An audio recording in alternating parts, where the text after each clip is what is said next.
Welcome to Muted in Medicine, the podcast where we break the silence on the untold stories and pressing issues within the healthcare professional.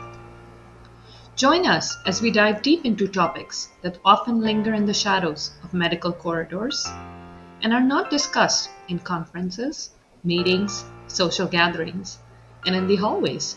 They are often hiding. From navigating errors and facing litigation to the often overlooked realm of mental health among healthcare professionals. Through candid conversations and storytelling, we aim to amplify the voices and shed light on challenges that resonate across the medical landscape. So grab your stethoscope and a cup of coffee and tune in as we uncover the layers of complexity in the world of healthcare that are so muted yet so profoundly impactful. Hello, everyone, and welcome back to Muted in Medicine, the podcast where we break the silence around the struggles healthcare professionals face, the ones we live with but rarely name out loud. My name is Saba Fatima, and I'm your host for this podcast. I'm a pediatrician with a passion for helping healthcare professionals facing secondary trauma at work in healthcare, which often they're unprepared to face. Today, we're talking about something that too often lives in the shadows: substance use and addiction in physicians. It is estimated that approximately 10 to 15% of physicians will struggle with a substance use disorder at some point in their careers, a rate similar to or even higher than the general population. But because we are taught to be the strong ones, the caregivers, the ones who don't falter, we often suffer in silence. High stress, long hours, access to controlled substances, and a culture that rewards self-sacrifice over self-awareness all create the perfect storm. The consequences of that silence are profound. Many physicians fear seeking help due to stigma, licensing repercussions, or professional shame, and so the coping becomes secret. The spiral continues behind a white coat and a smile. Today we have Dr. Cara Pepper, who is here with us today to tell her story, not as a case study or cautionary tale, but as a physician who faced this head on. Dr. Cara Pepper is a practicing primary care internist and executive coach in Atlanta, Georgia. After 14 years in private practice, Dr. Pepper built her own 17-state telemedicine practice for adults across the Southeast, especially those with eating disorders. In addition to her clinical practice, she provides executive coaching and is the founder of Micropractice Mastermind, a community for physicians transforming healthcare through solo practice.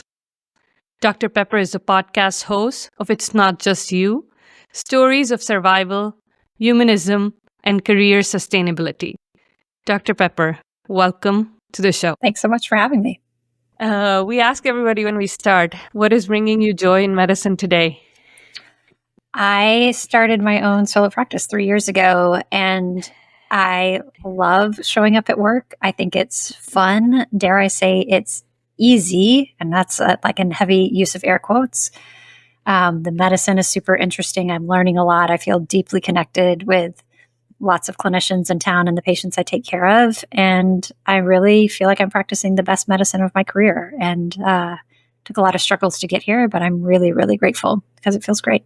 Yeah, and I'm following some of your content online, and I feel like I can see the joy through the screen that you're truly enjoying what you're doing at work. And I think it's something rare for a lot of physicians or healthcare workers, I think. So Yeah, congratulations.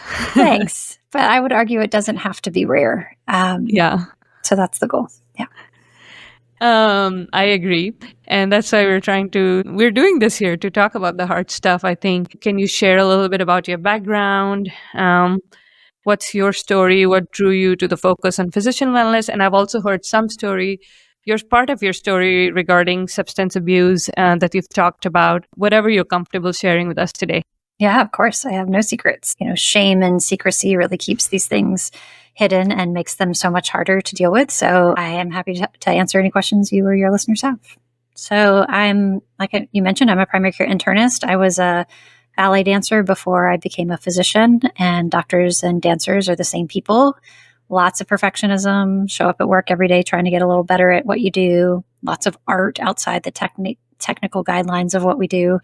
And so when eating disorder behaviors ended my career because of injuries, I didn't really know what I wanted to do, but I decided to go to medicine. And instead of actually processing the grief of leaving ballet, I just did what I was really good at, which is to put my head down and work. And if you would have asked me what my drug of choice is, I would have eternally told you work. Work is a place where you can go and feel purposeful. When, toddlers are draining you at home, you can go into work and people will somewhat listen to what you have to say. When marriage is going through rough spots, you can show up at work and feel purposeful and important. And so work was always a place where I could feel really good, despite it being, the challenges that we know are in medicine. And about 7 years into my career, I just epically burned out because I was overworking and overcommitting. And that started this process of healing, although I wouldn't have called it that at the time. I was really, really embarrassed that I was so burned out, I needed to take a leave of absence from work. And in that window of time, people came to me as if I knew the answers, which I clearly did not. But it got me at least conscious of the fact that a lot of physicians were struggling privately and wanted help and didn't know where to do it. So, of course, we turned to our colleagues. And in terms of alcohol, I come from a family that struggles with alcohol use. My grandfather died by suicide. My mom's got alcohol-related dementia. My brother's been sober for many years. And so the control freak in me was just like, I'm not going to have that problem, right? So I had all these boundaries around my alcohol use. I would have described it as like social drinking on the weekends, just Fridays and Saturdays, more on vacations. But, alcohol was in this box because I could show up at work and do a really good job. And then alcohol was a thing on the weekends. But by the time COVID came around, just like everyone, I was stressed. And as they say in recovery, it's not how much you drink, but how you drink. Like, it wasn't just, hey, I want to take the edge off on the weekends. I wanted to totally forget life as a physician. I wasn't striving to black out, but I started to have more blackouts than I had, blackouts in my 40s that I wasn't having in my 20s and 30s. I really just wanted to kind of numb away the pandemic. And when I looked around, all my friends who were physicians were drinking as much as I was. We'd show up at parties. The first thing you do is get asked, what can I get you to drink? And so I had this kind of internal battle of, maybe I have a problem, which felt very scary. But as I looked around, everyone else was doing what I was doing.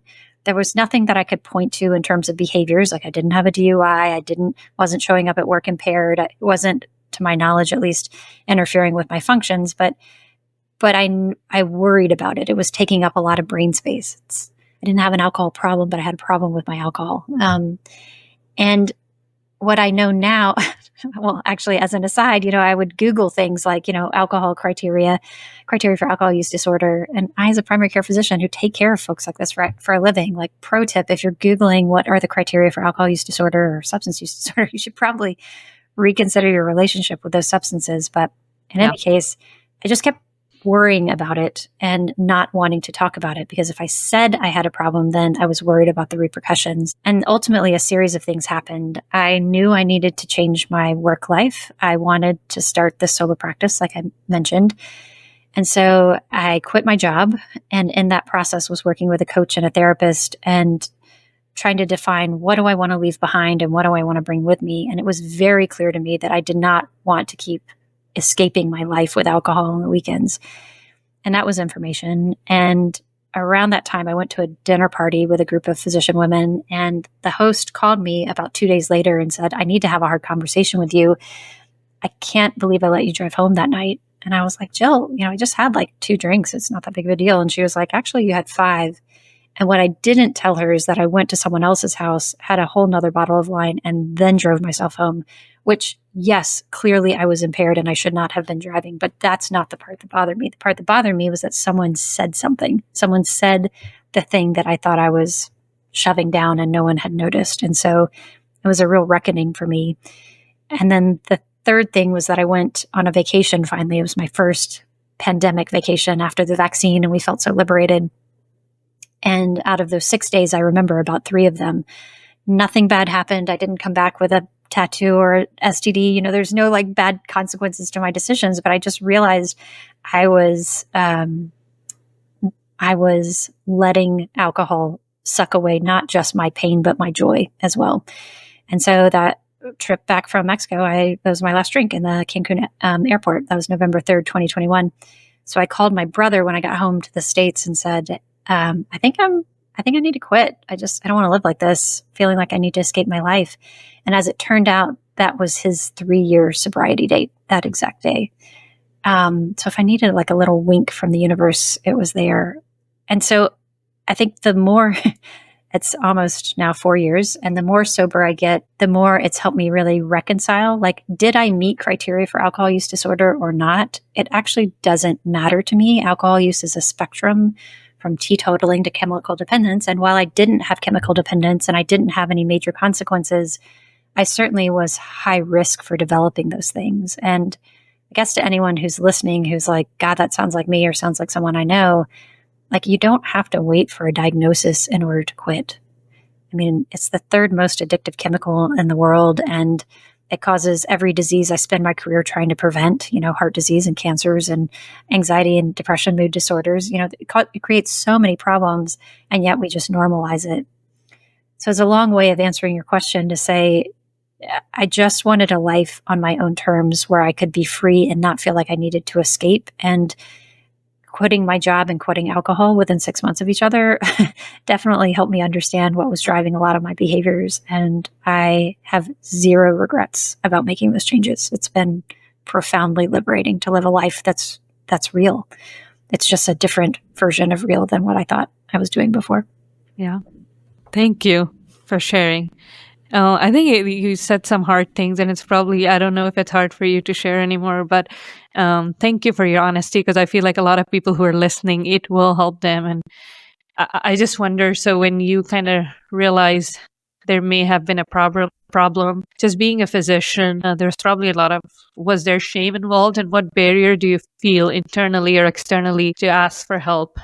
Just intertwining it with being a physician. Yeah, absolutely. So yes, there was tons of internal shame because, like I mentioned, I came from a family that struggled with this, and I felt like I had absolutely failed this promise that I'd made to myself. Like, I'll never end up like them, whatever that means. And here I was, like, standing at the edge of the cliff being like, if I keep going, I'm really going to end up with problems. So I felt horrified by that. But then the asking for help part, like, even just saying, I'm worried about this, or this feels harder to manage than it used to, felt like an admission. And if I admitted it, that meant I had a real problem. And that I think my catastrophic brain was like, well, then clearly something is going to happen. What is that something? My job, my license, my whatever would be in jeopardy. And as someone who now is licensed in 17 states, I answer these questions every time I have to go for a renewal. And I will say that they are definitely changing the wording in these questions about, like, do you have a current diagnosis of substance use as opposed to any history? So I do think that there is legislation and there is movement towards not stigmatizing this. And if you are struggling, you deserve to get help. Like, you do not deserve to have this life where you're trapped by addiction. And there's a lot of resources available for physicians and anyone who's struggling, no matter where you are on that spectrum, from teetotaling to what they call gray area or high risk drinking to chemical dependence. There's so much that can be done. And it sounds like, from what you were saying also, when you saw around yourself, you saw a lot of people may have had the same problem or were drinking as much. The first time I heard anything about this was on your platform. So just to say that I think a lot of people don't talk about it in the open. Yeah. How common do you think it is? And what are some of the factors do you think that predispose us just being healthcare workers to this problem? Yeah. So like you mentioned in the beginning, like, if you look at the data, they'll say like healthcare workers are like 10 to 15% more likely to develop substance use disorder. Some of the data I've read for physician women, it's more in the like 20 to 30%. And I think that's, one is high stress. Two, we call it burnout, but as you mentioned, it's also moral injury. It's exhausting work hours. It's intense pressure to perform without mistakes, this flawless expectation of physicians. I think a lot of those things drive into that. And then this idea that we feel trapped in these jobs and experience overt trauma without time to really process that. I think there's a lot of reasons for that. Of course, there's genetic reasons and environmental reasons outside of our jobs. But to be very clear, I I didn't tell anyone I was quitting. I just quit quietly. I told my close circle of friends and family, but I really did not talk about it publicly for another year. And as my year of not drinking came up, I finally, wrote, in my typical fashion, wrote an article about it that got widely published and started talking about it on social media. And I had hundreds of physicians reach out to me saying, me too, me too, me too. And I had to deal with the shame actually at that point in time, not actually when I quit, because I was like, oh no, I'm not that kind of drinker, as if there is some other type of, person who's struggling. Like we all are struggling in some degree of that spectrum. And it really helped me recognize, one, there's so many people who are quietly struggling. I have incredible privilege where I work for myself, so I can just say these things out loud without repercussions from an employer. And that people need safe environments where they can talk about this before it becomes a problem. And if we can destigmatize these conversations and offer meaningful resources for people, I think that it won't wait until people really have no choice and are legally forced to reconcile some of their actions. At that time, you were quitting your job, so it doesn't sound like you'd have to tell anybody at your workplace about it, or did you have any discussions? No, I did not tell anyone at work. I mean, to be clear, I quit on my own terms, and I was not required to do that because of an event, which is incredibly, I just cannot be more grateful for that. But no, I think it was clear that I wanted to leave my job, and yeah, there's a lot to be said about that, that one little piece. But no, I did not talk about it at work. I didn't tell anyone really. What can people do? You mentioned about being trapped in the job too. Like you said, we feel trapped in our jobs. So I think it's a blanket statement. Why do you think we're feeling trapped in our jobs? And also linking into substance abuse when somebody's in a current job, I think there's a lot of barriers for asking help. Yeah. What is your perception? What can they do in that situation? Yeah, I want to be really clear. Like, you are never trapped in your job. We have this idea, there's golden handcuffs, or there's moral obligation, or there's, if I leave my team, what does that mean about my patients or my colleagues? Like, we are not trapped. Your moral debt is paid, even if your student loans are not. People are alive and well on this planet because you're the med student, because you're the resident, because you're the fellow, because you're the attending on the team. You don't have to see another patient for the rest of your life if you don't want to. Everything you do from here forward is by choice. So you can stay in your job, you can transform your job, you can leave your job, you can build something new. You have choice. But our system of power in medicine tells us that we need to stay. And if we're not staying, something's wrong with us. That is a lie. So you have the choice about what you want to do with that. But if you, like I, believe like this is just what I signed up for, adulting is just really hard and this is just how it is, it can feel like you're trying to find some sort of escape. And, often that starts with exercising, or we try to add more into our schedule, like meditation or some sort of stress relief things. But, when medicine takes up all the air in the room and our life and our wellness fits into the nooks and crannies, sometimes we rely on things that are highly effective and efficient at turning off the pressure. And alcohol was that thing for me. So. And if people, I would say, let's say if I want to stay in my job, and I have this problem, what can I do? Like, how do I ask for help? Or because there's again those professional repercussions that we talked about, licensing. Do you have a chance to get kicked out of my job? All those questions that come up. Yeah, I would say if you've ever worried about it, if you've ever had negotiating behaviors, like, okay, tonight I'm just going to have one drink, but then I have two. And like, to be clear, I'm talking about alcohol, but this can be any sort of substance, of course. This can be any sort of behavior that's creating that level of shame. It could be eating disorders, it could be gambling, it could be over shopping, it could be all kinds of things, but we're talking about substance use. So if you've ever negotiated around it, like, I'm just going to have one, but then you have two, or I'm going to have one and then I'll have a glass of water and then I'll have another one, or whatever. If it's starting to eat up some brain space, that is the time to like address it. It's like cancer, right? It starts to invade everything if you just let it keep going. So the first thing I would recommend people do is just to tell someone. And I told you the story about my friend Jill who reached out to me. She is still the only person ever to say something to me. And if you are not the person who's struggling with alcohol, but you have a friend or family member who is, that one conversation, even if they don't want to change their behavior, it plants a seed. It shines light on that piece of shame. So like, just say something. Who should you say something to? You should say something to someone that you trust. That could be a therapist. It could be a coach. It could be a family member or a friend. And if you're not even ready for that, you can just send yourself an email in the future like, hey, Kara, I'm just worried about alcohol. It feels terrifying to even think about. But just getting the words outside of your own brain, you can't unknow it at that point. Like you can't continue to live in denial. So just send yourself an email that's going to get delivered in a month and come back to it. So just saying something to someone without the expectation that you need to do anything. You don't need to enroll in the rehab. You don't need to like go to AA. You don't need to do anything. Just tell someone. That's step one. For folks who are on that gray area drinking spectrum or high risk spectrum, there's an amazing app called Reframe, Reframe, which helps. It's kind of a cognitive behavioral therapy approach, but it helps just prompt you. So in the privacy of your own phone, you can kind of get curious about this stuff. You can also Google the criteria for alcohol use disorder and screen yourself. You don't have to go to your doctor yet if you don't want to do that, but just screen yourself, see where you are on that spectrum. And then if there truly is an issue where you need detox, like if there's chemical addiction, that's where you need to talk to your doctor. Like this is what we in primary care and addiction medicine specialists are trained to do.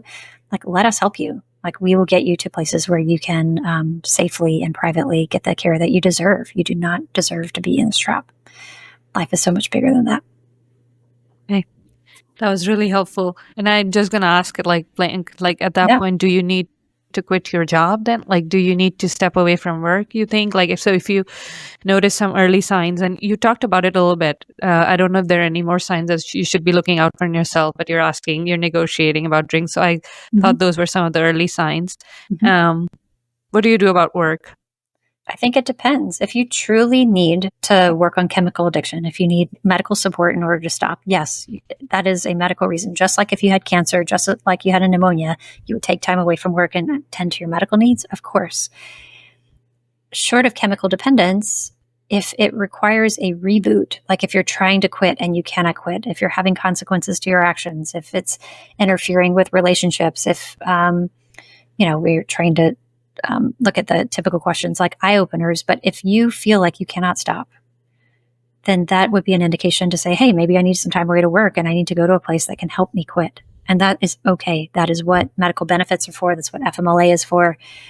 And it is exponentially better to do it on your own terms as opposed to having that be forced upon you because it's the consequences to something bad that happened. And I think for many people who are not really at that place, they're just worried. Like, you don't need to quit your job. You don't need to take a leave of absence if you don't need to. But I think getting into either a group of professionals, I mean, there's certainly AA groups that are designed for physicians.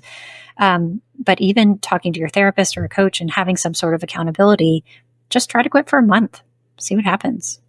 For me personally, I'd quit for a month in dry January multiple times. In fact, the first 6 months of COVID, I had been sober. And so that's when I finally quit. I knew that I couldn't just quit for a month because I'd done that before over and over again. And I was like, I just need to quit for good. There's nothing that I'm gaining from this anymore. So just try to quit for a month and see what happens. If it feels impossible, that's information. If you quit and then go right back to it, that's information. And if you quit and you're like, oh my God, I feel better than I've ever felt, and you don't want to ever go back to it, that's information. But just give yourself the gift of trying it for a month and see what happens. You think the medical system, though, punishes healthcare workers to admit, like they get trapped into, like you said, you're getting trapped into, you have to keep reporting the licensing thing.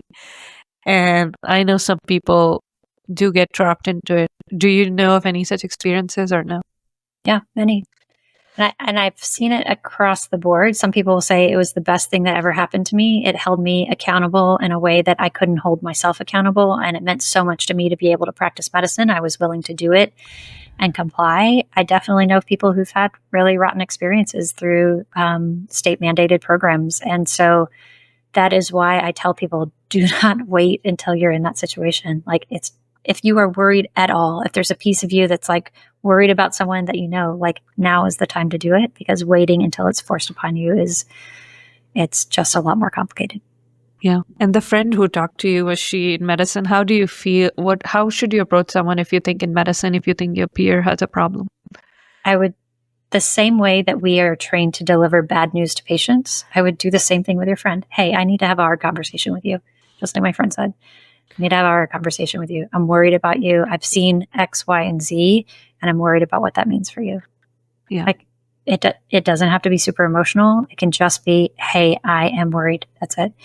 This is what I'm seeing, and this is what I'm worried about.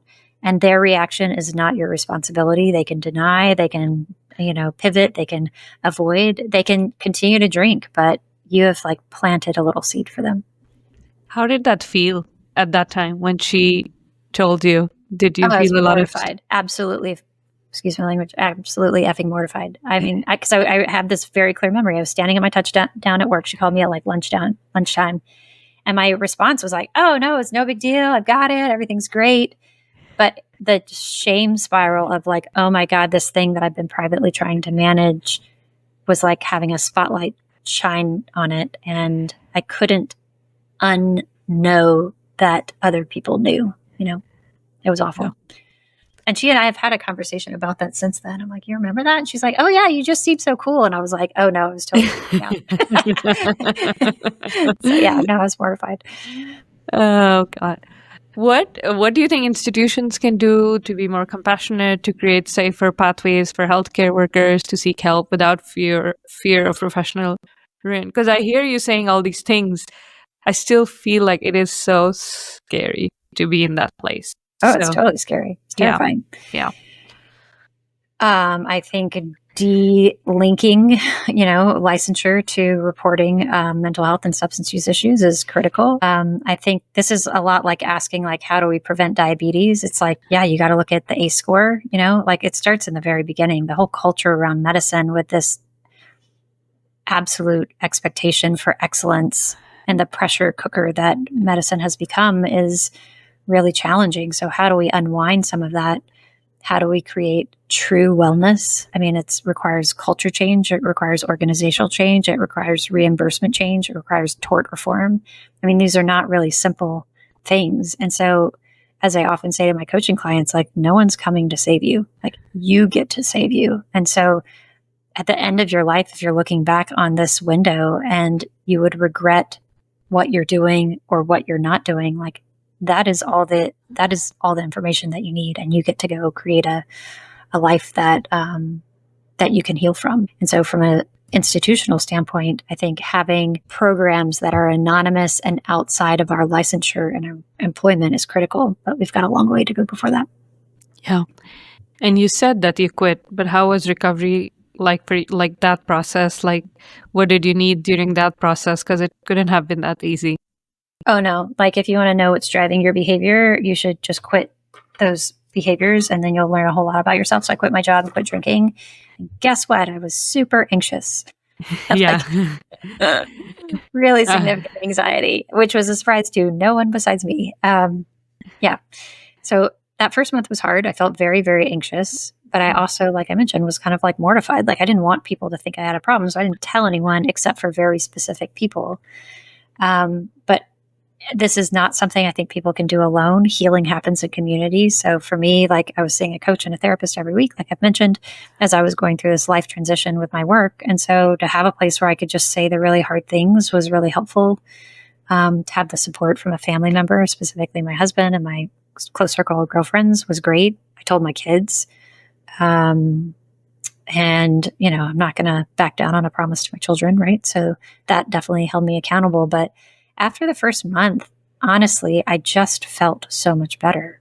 Like, I felt like I was free and not stuck in the cycle anymore. And truthfully, it probably took me about 2.5 years to stop fantasizing about it. Like, oh, I could go back at some point. Or, oh, if a meteor was coming towards the earth, maybe then I'd go back and drink, like I'd have all these fantasies.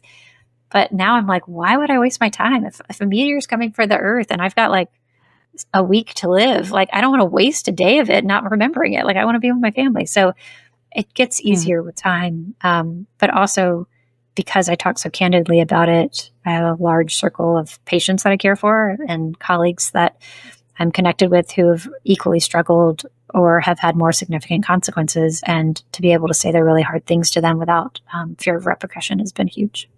Yeah. And do you also do addiction medicine in your clinic or no? No, like I mentioned, I'm an eating disorder internist, but about half of people with eating disorders struggle with substance use, and about a third of people with substance use struggle with eating disorder behaviors. So I was taking care of this stuff all day long in my clinic. I just had a lot of cognitive dissonance. So it's made it a lot more compelling when I tell patients, I need you to stop drinking. Like, I get it. I've been sober for almost 4 years. Like, I get it. And also, I think it helps with credibility in many ways. Yeah, that makes all the difference. What do you think is the role of like peer support or coaching or I guess therapy too in recovery? Yeah. And did you use any of that?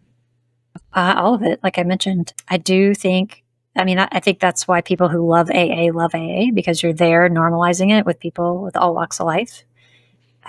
Healing does not happen in isolation. It needs to happen in community. So building whatever community feels right, I think, is important. I don't know the stats on this, but I would speculate that virtually no one who struggles with alcohol use only struggles with alcohol use. There's usually mood disorders, there's trauma, there's stress, there's relational issues. And coaching can be very helpful, but it's a narrow lane. I think therapy is for therapy and trauma. So I think if you can access those, that can be extremely helpful to process the how that you got here. And I don't think there's a one size fits all. I think it just cannot be done in isolation. So having that community around you is really helpful. And you could probably rely on your the one person that you tell your doctor to kind of help you navigate, because it sounds complex, of how to go about that process. Are there any other resources, like general resources out there that somebody could look up? I think for the people who like to live in their brains and not their bodies, I think information is power. There's a local hospital here in town that hosts a wine and high heels breast cancer fundraiser every year. And alcohol is a major contributor to breast cancer, and yet we have such cognitive dissonance around that. So I think just getting basic information, for me, I didn't feel mortal any longer after my experience with COVID. And for me to say, I'm an internist who's trying to prevent heart disease, cancer, dementia, et cetera, and I'm consuming this chemical every week that's causing that, it really made me like drill down into the nuts and bolts. So I think information is power.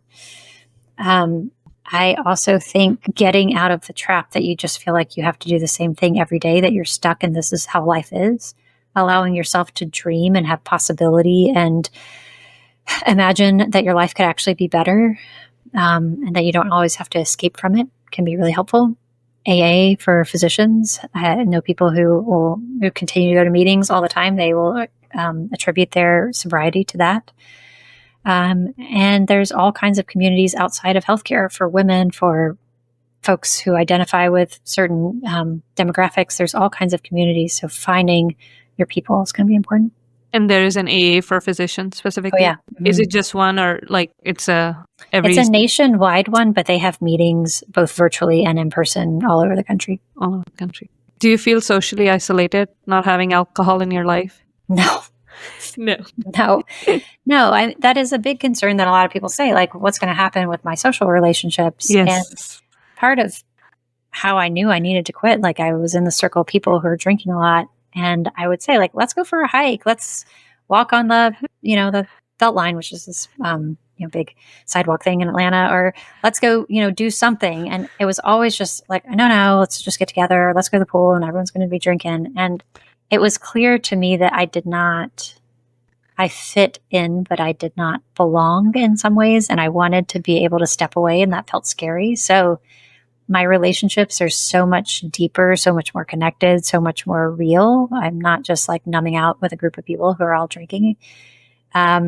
And a lot of people do let go of friendships or other relationships, marriages, otherwise, as they get sober, because they recognize, like, this is actually not the type of relationship that I want to be a part of anymore. So it was really painful, but it was also really necessary. And I have, like I mentioned, zero regrets about any of that.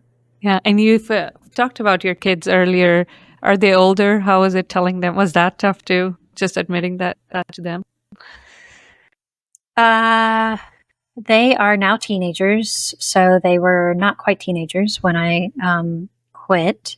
And getting the words out, I think, is really important. And so for me to just say, like, I don't want to do this anymore, mom's not going to drink. I mean, kids are not idiots. They're watching and they know, right? And if I've talked to them since then about this, and they have some memories that I wish they didn't have. None of it was awful, but like the fact that they would think that I had a problem felt very shameful for me for a long time. But now they are teenagers and we can have these very candid conversations. Like, y'all have ADHD and your risk for addiction is really high. And you come from someone who struggled, very nearly ended up with alcohol addiction. Like, y'all are at high risk. And so when I say I don't want you to be doing X, Y, and Z things, this is why. And so again, back to the credibility piece, it's made those really tough conversations with my teenagers a lot easier because I was like, you've watched what happens. So that's actually been a blessing in disguise. How does sharing your story make you feel? Does it make you feel very vulnerable and almost naked in the sense that you're putting this big part of you out, or does it make you feel more empowered? When I first started talking about it at that year mark of sobriety, it was awful. I was like, God, I just want to crawl back in this hole because now everyone's going to think some sort of way about me. But look, we are human. We take care of people who are suffering for a living in our professions. And you mentioned my podcast in the beginning. It's not just you. Like, the whole point of the podcast is for physicians to tell stories about life as a human who happens to practice medicine. And what I believe in my bones is that the more we normalize these really hard conversations, the more deeply connected we become, but the more free we become. So it doesn't feel scary. I mean, that's why here I have no secrets. Happy to answer any of your questions. Because if I can destigmatize this and de-shame this, then it may make it just a little bit easier for someone else. Yeah. No, thank you. I mean, I think this has been amazing. I'm curious about your practice now. Were you always like business minded? Did you do that transition? How do you like it? I know you like it, but is it effort to like keep liking it every day, or no, not anymore? Mm-mm. I love it. Actually, my therapist has asked me many times over years, like, do you ever miss ballet? I do not. Yeah. But I like the process of being creative, and business has really filled that space for me, that it always feels like this evolution where I'm getting a little bit better every day, trying new things. Yeah. So that part feels good. I definitely did not consider myself an entrepreneur. I'm married to a man who's not in medicine. He's an MBA, so it's in business. And always kind of thought, oh, he's the business guy and I'm the medicine person. Yeah. But when I was first burning out, had this long commute, and I would listen to the NPR podcast called How I Built This. It's like the Mark Cubans of the world talking about how they built these like $1 billion businesses. And I certainly did not think I was going to own a business, certainly not open my own practice, but it normalized that these were just like normal people who had an idea and they were like tinkering in their garage and they just kept taking the next step forward. And before you knew it, they had really built something. And it piqued some version of curiosity for me, which I can see now in my current work, which is like, it's not that hard. The same skills that we have in medicine, right? You figured out how to get through med school. You just keep studying, and then you learn the next thing, and then you try this new procedure, and then you go and interview a patient. You just keep moving forward. And before you know it, you've got a medical degree. And so building a business is very similar. And I did a lot of things wrong, which is what I talk about on my podcast now, which is like, here's all the mistakes I made because I didn't know what I was doing. But I really do feel like medicine is headed for a crash reality that is not sustainable. And if you want to create a sustainable career where you are being healed and you can actually truly heal your patients, like, we get to reclaim medicine. Again, no one's coming to save you. You get to go build something that works for you. And so it's been a really, really fun process, and medicine is really interesting. And, what's better than that? Yeah. Did quitting feel like you were losing a part of your identity? I don't know. When I think about quitting, it feels so hard, just even thinking about it. So I'm just curious to know your perception of it.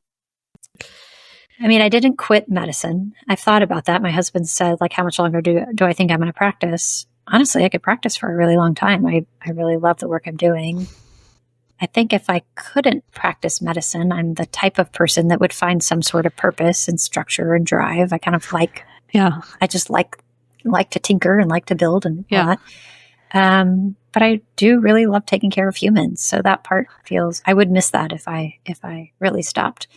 But I do think that there is this hypertrophied sense of responsibility. Like I signed up for this job and I need to stay in it forever. And if I leave, I'm abandoning my patients and I'm abandoning my colleagues. But what I personally experienced, I signed up for my first job out of residency. I thought I had 30 years of a runway ahead of me. And then that became like 20 years and then 10 years and then 5 years. And I was like, I just can't see myself doing this anymore. I'm so burned out.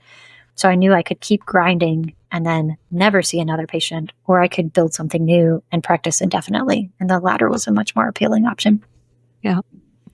What would be your one message to a physician who may have connected with some part of your story, is maybe deep into addiction or early phases, and are struggling really in silence and don't know what to do? Tell someone. Okay. And that's it.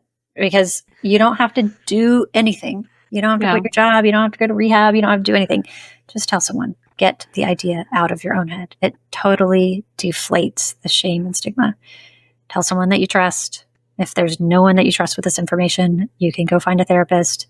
If you don't want to do that, you can send yourself an email in the future, but like get the words outside of your head. When you tell someone, it can be someone at home, and just tell someone. Literally anyone. Yeah. Literally anyone. It will be a surprise to no one except for you. So, yeah. Yeah.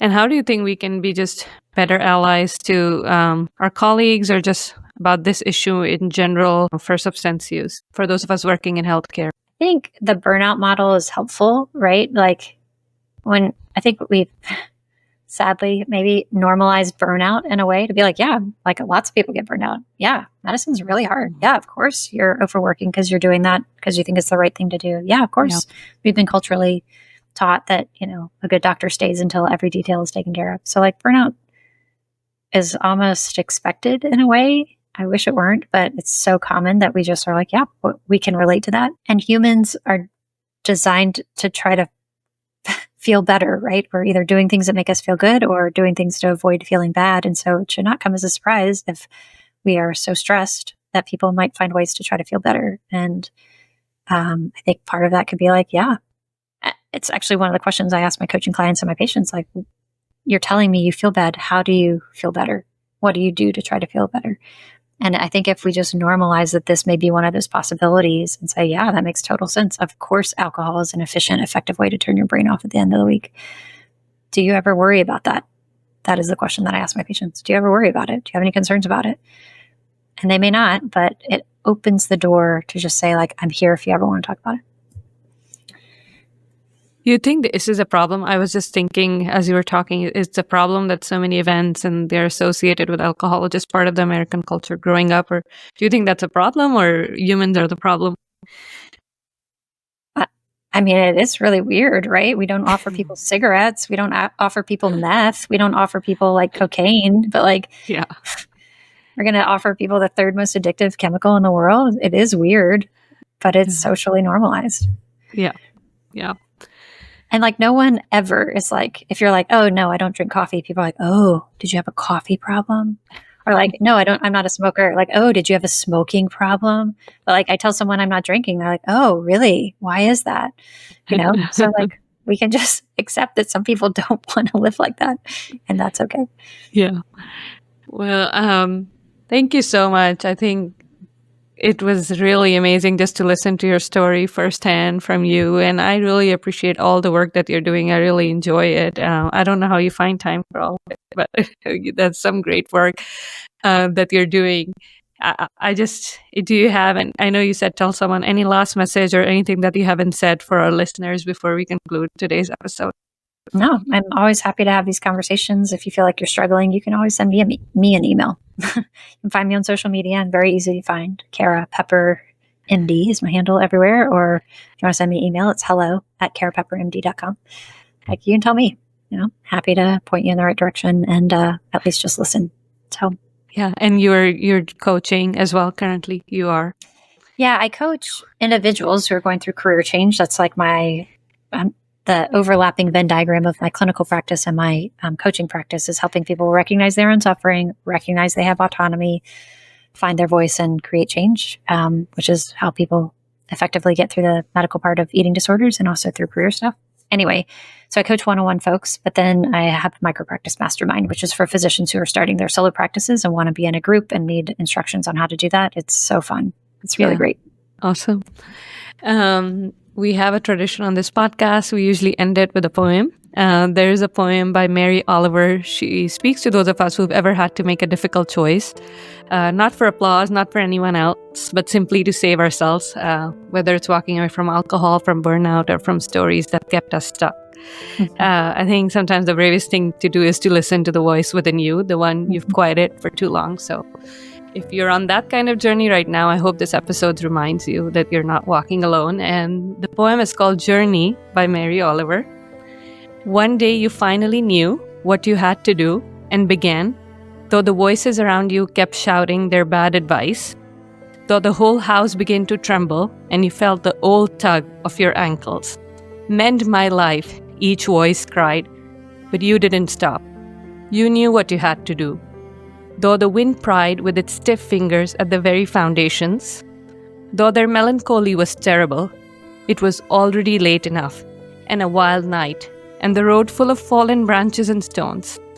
But little by little, as you left their voices behind, the stars began to burn through the sheets of clouds, and there was a new voice, which you slowly recognized as your own, that kept you company as you strode deeper and deeper into the world, determined to do the only thing you could do, determined to save the only life you could save. Thank you so much, Kara, for being with us today. Thank you for having me.